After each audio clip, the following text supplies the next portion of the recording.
So I show you all this stuff about Venus because it's really, really an important end member for how big rocky planets work. And some scientists at one point thought that all these mountain areas on Venus were like the mountain ridges of the ocean floor. And Venus is ripping itself apart and exuding energy through these chasmata, these canyons or chasms, the way the mid-ocean ridges do on Earth. Now, maybe some of you have thought about mid-ocean ridges. I think it's important to say that our planet regulates its internal heat balance by a system of 45,000 kilometers of mid-ocean ridges, which come on land in Iceland, a little bit in Africa, and we see the hotspot traces of them in Hawaii and other places. If we did not have that system, our planet would be a lot hotter. The crust would have to conduct more of the energy of this big hot interior. That's not good. Would not be as good a place to live. Well, here we have an area, the United States would fit right here. Here we have an area called Avda Regio, part of Aphrodite on Venus, connected by all these deep, deep canyon systems, perhaps like mid-ocean ridges, or I'm sorry, mid-ocean trenches. But again, we don't know, because the scales we see are inadequate to resolve that.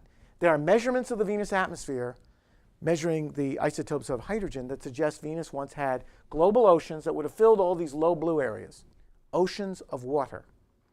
That's a possibility. If it did, Venus may have been a habitable planet. In fact, early in the history of our sun, some scientists think the sun was less luminous, a little less hot. It sort of flares for a while, cools down, and then it, well, eventually dies. That Venus would have been right in the habitable zone. Imagine that.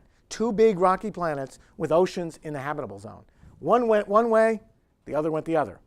So as we look at the Venus atmosphere and the Earth atmosphere, we're reminded that there's a lot of the story at scales that we people need to get our grips on. So this is an artist rendering, because we don't have any data, of what the hilly ridge plains of Venus, these areas we call tessera, might look like. There's even new data suggests Venus may be erupting today, like the volcanoes on Earth, like the ones at Eyjafjallajökull in Iceland or other places. This is a possibility. Again, without robotic remote sensing, understanding what these weird landscapes, here's a giant impact crater on Venus, this is the spiderweb terrain. Understanding all this stuff is hard. I mean, if I showed you those maps and pictures made by landers that look like this, you can recognize the Russian writing on those landers, you'd wonder. In fact, the longest surface operation on the planet Venus in the history of humans that made this image was for roughly 2 hours. So imagine having to do all your work, whatever you're doing, in 2 hours. It's kind of like a sprint. Here you see the lander view from the Soviet missions in 1982, CCCP, USSR, lens cap, of course it fell off, good thing, and the view from the other one. So this is our complete data set. You've just seen it in 10 seconds of the surface imaging of the planet Venus. In contrast, for Mars, we have a terabit of images from the rovers and other things. So let me stop for a minute and just put it in perspective. Biggest other planet in our solar system that's rocky, Venus. Jupiter's a gas giant, of course, Saturn, and others. We know less than we did in perspective about Venus than we did about the Earth probably in the 1940s. So in the space age of the last 51 years, we haven't filled in the textbooks on Venus. Who knows what it might tell us about how our own climate system works. So here's Earth, large climate system recorded in the atmosphere. This is from a shuttle flight, and you can see our moon. Now, one of the things interesting about the Earth is we have a very large natural satellite.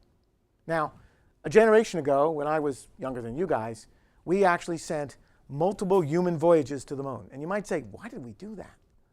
It was brash, brave, bold. We went to the moon because, in fact, it was better for us to develop the systems for people to go fly to the moon in command service modules with capsules than robotically.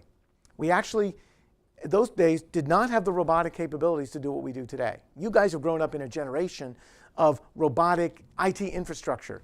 When we went to the moon and saw landscapes like this, from the field of view you'd see flying over, we went with human eyes the first time in December 1968. So the Apollo program took us to the moon. And you might say, well, you know, what did that do for me? Well, aside from Tang and Teflon, what it did do for the United States was develop not only precision navigation, which we use now, been mapped into GPS, but it also developed the first large-scale integrated circuits, which we needed to go to the moon. Here you see Buzz Aldrin coming off the lander on the first visit to the moon on Apollo 11. We, of course, erected aluminum guy wire flags. It was a big engineering challenge to do that, by the way. We developed the highest land speed cars on another surface, the lunar roving vehicles. And we went to the moon and brought back a legacy of a history of another world in 890 pounds of rocks. We actually set amazing speed records with these things they drove. We left our name tags on there. There's John Young's Apollo 16 mission.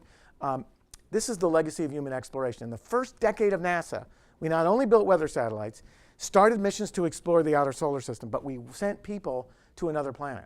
Now, how many of you realize the last time any women or men ever left the protective magnetosheath of our planet was 1972 on these missions? Now, let me stop here. This is a famous picture.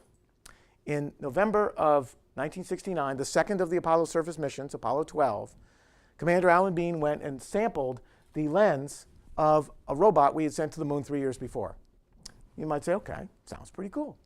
He actually landed about 180 meters from, with his lander craft, the LEM as it was called, 180 meters from that, across a distance in space of 400,000 kilometers. Now, do a little math, pretty good navigation to go that far in deep space and land that far. We were then in a missile race. Apply that to the missile race of the late 60s. I think you can all do the math. This was one of the greatest technology feats in the history of the 20th century. Precision navigation on another planet across the abyss of deep space. We actually discovered that the lens of that vehicle had been contaminated with a type of bacteria that survived 3 years in deep space, no air, water, deep space radiation, solar flares, came back, put it in a petri dish, cultured it, grew. So life is tenacious. And we worry about that as we explore planets where we're asking, are they alive?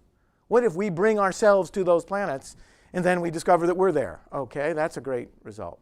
So as we think about astrobiology, where life works, even on the moon, an absolutely airless world throughout its history, we brought life there, not only us in Commander Bean, but in others. So this was a major thing. This is my favorite picture of the moon. This is 6 kilometers looking back at the spacecraft that carried Apollo 17 to the moon across the hills of Taurus Littrow. That was the walk-back distance. If all had gone bad, the guys had to walk back that far to get home. Of course, we drove around, we sampled rocks, we did a lot of geology. I'm a geologist. This is really significant to me. One thing we learned about the moon, it's old.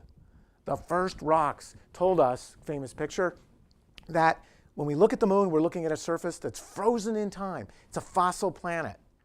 Everything you see, including the seismic network we stood up, is recording a history of something like 3.7, 3.8 billion years. How many rocks have any of you seen that are that old? None. The first billion years of Earth history has been wiped. So the attic of the Earth is recorded in the story on the moon. And that told us a lot about ourselves. Here's a famous picture as we left the moon for the last time, coming home to the Earth. So that's the last time people have gone into deep space. That's a bold thing. Now, this is what it looked like landing. Of course, you've all heard the story of what Neil Armstrong had to do to free fly his vehicle. I love to show the drive. The land speed record here was about 16 kilometers an hour. Just for scale, the Mars exploration rovers move about a 50th of that in their speed. So these guys were trucking. They actually had to build new hubcaps a couple times because they went a little fast. But again, it was really a great way to explore. In their trips, and you see how rocky and bumpy it was going along the moon, they actually covered on one mission in Apollo 17, 27 kilometers. Now, stop here for a minute. 27 kilometers in one 7-hour extravehicular activity event. Have we gone 27 kilometers on Mars with the Mars exploration rovers yet? No. And we've been driving for 5.5 years. So, one day, 27 kilometers. Out back, collect the rocks, come back. We people like to explore fast, particularly in tough places. This is the now, why me generation. That's important.